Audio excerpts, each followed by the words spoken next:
All right, impromptu podcast here at Rickwood Field with Jabreil Weir, the head groundskeeper at Rickwood Field. We just had home run derby. Yep. Home run derby number 3. Yeah, it's third one. Did you enjoy it? Yeah. Did you get to enjoy it, or what are you doing while they're hitting? You get to relax, or you? Yeah, I'm sitting down in the seat. I'm either standing on the warning track. Okay. See, I really got to stand close just in case don't let him to the field. Like something may happen. Yeah. You watching those kids shag out there and just watching the feet dig it up and feeling a certain kind of way? Sometimes it all depends. It just all depends. Yeah. Now did you go to Clay Chalkmore, right? Yeah. What class? 2013. 2013? Yeah. Okay. Did you play football? Did you play basketball? No. No, nothing. How'd you get here? I was doing residential and commercial landscaping, and the president the president of Friends of Rickwood, we were cutting his neighbor yard, and I just so happened to ask him if he knew about I was hired, and he said, yeah, me. And he told me to come down here, and I talked to the executive director at the time, and he hired me on the spot. I've been here ever since. My gosh. And when about was that? I would say 7 years ago, 7.5 years ago. Yeah. Wow. And so did you come on as head groundskeeper, or did you start lower and build? I came in under a guy by the name of Alvin Harris. Yeah. He had been here, I want to say 40-some, 50-some years. He had been here when he was out here shagging foul balls for Reggie Jackson. Oh my gosh. So I came in, he was getting ready to go out the door. He was getting ready to retire from doing it. And he showed me my way around the field, and the rest is history. Speaking of history, did you know much about this place before coming here? Honestly, I knew it was here. I knew a little bit of the history, but Sure. When I got in here, I found out the magnitude of history that came with the place. You learn something new every day. It just seems like that kind of place to me. Yeah, you hear a different name every day that came through here, played here, coached here, maybe even just came in here and just took pictures. Man, I came here last year on a whim. Like, I had been here before. I had been to a Rickwood Classic or two. But last year I was working on another history project at Oak Hill Cemetery over near the BJCC. Had time. I was like, I'm just going to swing by Rickwood. I know they do tours. It's open. I walked in, just stumbled upon some people. Okay, they're just part of that tour. And then people started, like Scott Davis over there, and people were like, can we help you? And then I was like, wait, he's got a pressure washer, he's got a backpack blower, he's got a broom. I was like, oh, they're having a work day. Yeah. And I just walked right into the middle of it.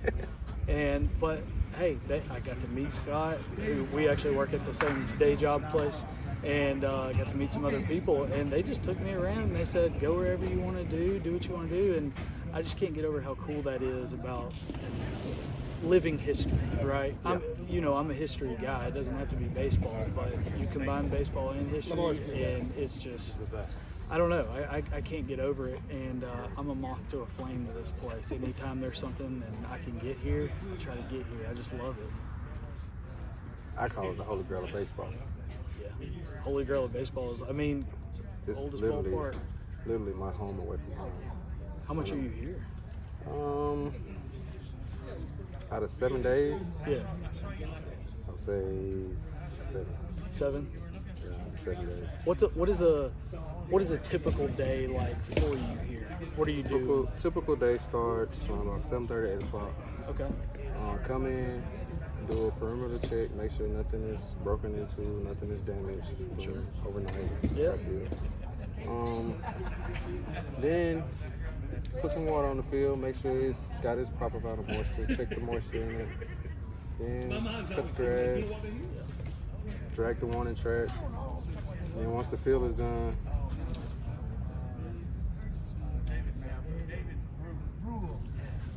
then just check the rest of the stadium, restrooms, the concession stand, the press box, things of that nature. Okay. Don't just take care of the field, take care of the entire facility. Well, me and my crew take care of the entire facility. Yeah. So are you first to arrive, or is your crew already here? Majority of the time I'm first to arrive. What is that like? Like, you call it the holy grail of baseball, and then at least for a little bit of time, you get it all to yourself. What's that like? It's a peaceful place. Yeah. It's quiet. Till that happens.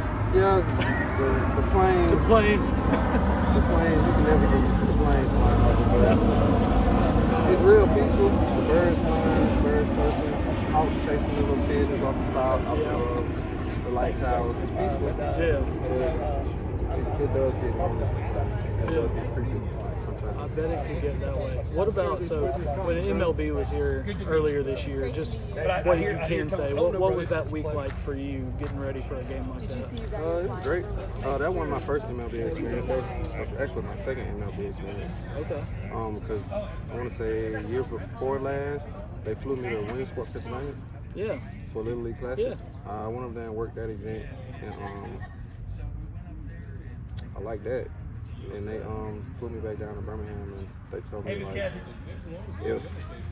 if you can do this, then we'll make a deal.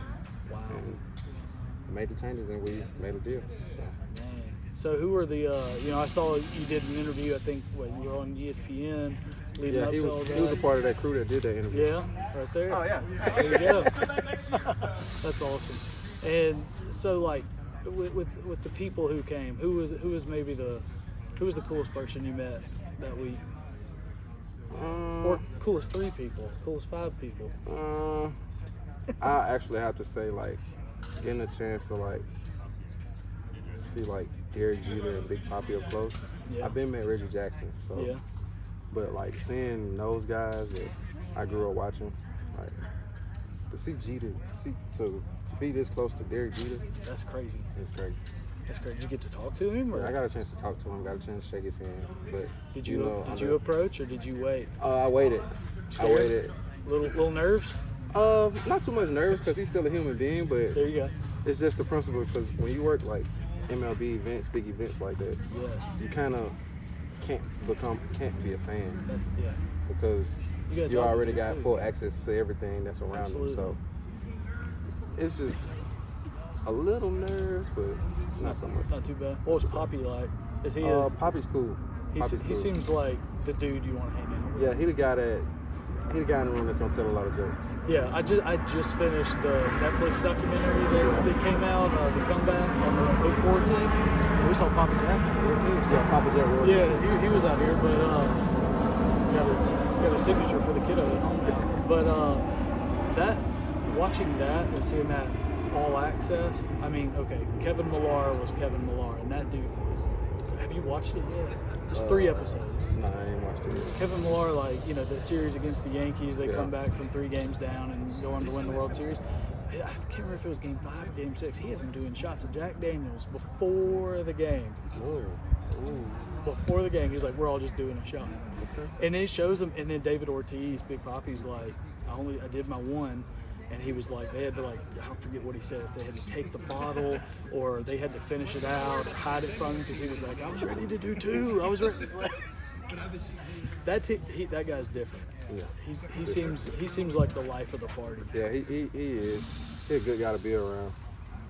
But the MLB experience was different here. Yeah.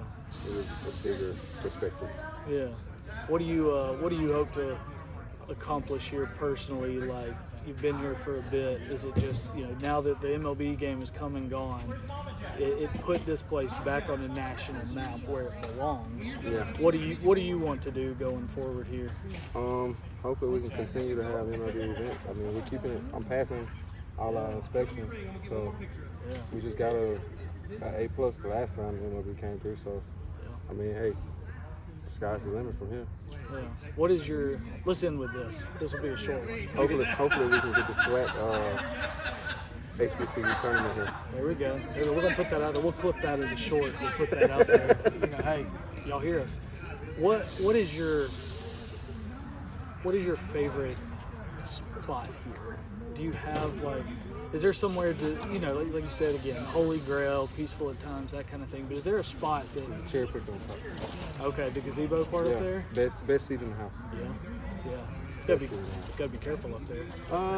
Yeah, but they didn't put the rails back up, so it's a little safer. There you go. But is it just Is it just the view? Is it something else? What It's is it? the scenery behind the ballpark. You actually see the whole city of Birmingham. Yep. You can actually see the entire field, and it's just peaceful. Yeah. You feel the breeze. It's peaceful. I love it up there. That's Scott, who's over there. He took me up there last year, that trip I was telling you about. And he was like, Yeah. come on, I'll show you around. I was like, for real? And he was like, yeah, do whatever you want. I had the camera. He just said, hang out. I think I was out here for like 3 hours, just like wandering around. Like, I actually have people come in like during the week. We Yeah. might be out here working, cutting grass, and people come in and sit down just to eat lunch, just to take Really? in the atmosphere of the place. so there's like lunch break at work, and I'll just bring a Mickey D's bag and just sit up in the bleachers. Yeah. That's cool. Man. You can come in here anytime between 8 and 4 o'clock and just do whatever you want to as long as you don't burn it down. Yeah. 8 to 4 weekdays or any day? Weekdays. 8 to 4 weekdays. People can just come in. We're living going into the history. off season, so we Yeah, probably we won't be doing anything on weekends majority of the time. That's right. It'll just be Monday through Friday. Man, I don't know. I just can't get over this place. Like every time there's an event and I'm able to come, I come because You got to come back to opening day next season, Yeah, February 15th. February 15th. What's happening that day?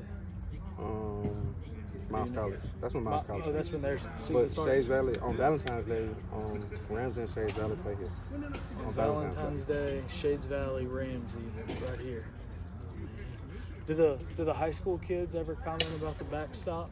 A lot of them. You get a lot of pass ball first to third. Yeah, first action. to third, you get a lot of that action. Or you might get first to second, depending on Yeah. the speed of the player. I've actually seen a couple kids make it from first to home. I mean, I believe it. Now we've got the backstop. I mean, it's still a distance. But Yeah, it's padded. it was full 90 feet, but they brought it in 20 Brought feet it in, due to yeah. MLB stats and stuff like that. You know, their standards and whatnot. Yeah. Man, do you like the fact that you know, dugouts are different? There's some differences here, but do you like that now at least, like, yeah, you've lost some little parts of what it was, what it not even really originally was. Things have changed, but now it's more functional for more events. Yeah, the ballpark, it needed it. Yeah. And it's actually more safer now that we have these upgrades. Yeah, the net too that Yeah, MLB brought in. the padding on the dugouts, the padding on the outfield walls. Yeah. Like, it's actually a safer place for kids to come and play high caliber baseball. Absolutely. Let me ask you one more thing, and then we'll wrap this up. I can just talk baseball all day. And we can talk. Hey, we got a nice backdrop. This will be the best background podcast ever. It's not Zoom looking in my office, you know. Yeah. But And it feels good outside. And it feels good out. Finally, it was hot earlier, but hey, we're closing out the day. I was here for the minor league game when MLB was in town. The day Willie Mays died. The day Willie Mays died, and that's what I wanted to ask you about. Obviously, you were here somewhere, but like, how'd you find out the news, and just how bizarre is that you know, it just happened to be the day of that game that he passed. I talked with Michael Mays about it, and I still can't put the words to it. Yeah, we were How just coming off bizarre. the field from re-prepping, mid game, during the mid in the stretch. Yeah, And as soon as we got back, putting all the equipment up, the news came across. Yeah. But they hadn't announced it throughout the stadium. Right. Yeah. They just told all the employees, this is what happened. And once they put it on the Jumbotron, it was just like, dang, it's real. Yeah. Like, we doing this dedication for him and the brothers that played with him. And I kind of feel like he was waiting on that moment. He was waiting on that recognition Yeah. to finally be recognized for what they had done already in the Yeah. past before they made it to the majors. Absolutely. And that kind of like put them at peace. Yeah. That's a good way to think about it for sure too. That's how I feel about that situation. Yeah. Like, Yeah. he got his recognition. They got their flowers for what they had done when they were kids and teenagers and young adults. And they were finally at peace. He was finally at peace with himself. He just moving on. That's well said, because that's what I tried to, going home that night, you know, walking out of here, I was like, I got to do something with it. I've got to try to write something, because that's where my mind goes. If I'm somewhere and something big happens, I got to put pen to paper. I got to put fingers to keyboard. What's crazy about that is, I was talking to Squid Yeah, when the news broke. really. I was talking to Squid, who was standing right over there. Yeah. And the news broke. How did Squig react? Squid was just, Squid has that emotional side to him, so Yeah, he does. it took a toll on him, but he had to stay, He had to stay in the moment. He had to stay in the moment, but I think everybody had a little shed of tear in that moment. Yeah. Because, like I said, we was here honoring him for what he had already done. Yeah. So it was just unexpected. Yeah, and I still, like I was saying, I still can't come up with the word for it. Like some things, I guess, they just aren't really the words that do it justice. Just the timing, we had known for a little while that he wasn't going to be able to come and make that trip. You're 92, 93 years old. Get from San Francisco to Birmingham, it's going to be tough. It's going to be tough regardless. And then to find that out that it happened day of is just surreal. Is still the only word I can come up with. What you got there? My bat from the MLB game. Whoa. You getting everybody? Who all you got? I know you got Matt Adams. I saw you. I got Matt. Matt won the Derby just a bit ago. Yeah, I got Corky Miller. Okay. I got Brian Jordan. I got Jock Jones. Nice. He can still rake. I got Willie Wilson. Okay. That's about it. That's all here. That's cool. You trying to fill it up? Yeah. That's awesome. In places that it can get filled in. But, yeah. But yeah. That's awesome. I got this back during the MLB game. Wow. That's Sweet. neat. That's neat. Where you gonna put it up on a wall in the house or something? Yeah. Put it in a glass case or something? Put it in my bat holder and just put it on the wall. Keep it preserved. I love it. Nice little collectible I got. Yeah. That's a nice little collectible. Yeah. One day, hopefully, I'll be able to get this to my son or that's cool. Do something with it. Well, that's what so much of this baseball stuff is, man. Like the sense of play. Like you're holding a bat. Hopefully, you give it to your son. I wasn't gonna do any of this stuff, and then I came over. You're like, you want a ball? I'm like, yeah, I'm gonna go get autographs from a 4-year-old. I got him a Rickwood ball at the game. I went to Atlanta, brought him a ball. Now if I come home, he's 4 years. Get him a shirt too. Well, he's 4 years. The Rickwood Home Run Derby shirt. There we go. Get him one Let's go. And I mean, hey, like now it's in his 4-year-old mind. Daddy's going to a baseball game. I'm getting a ball. Like it's like an expectation. One day he'll look at that hopefully and appreciate more than just I got a present. So, anything else you want to talk about? You want to wrap this thing up? I appreciate you. I appreciate you. We did this on the fly, but we got it done. Yeah. We finally got it done. Long time overdue. Long time overdue. We're supposed to do this in the summer. In the summer. Hey, we'll put it in the off season. We'll keep Rickwood at the top of people's minds. Hey, for sure. That's for sure. Appreciate you. Sure. Appreciate you. Okay.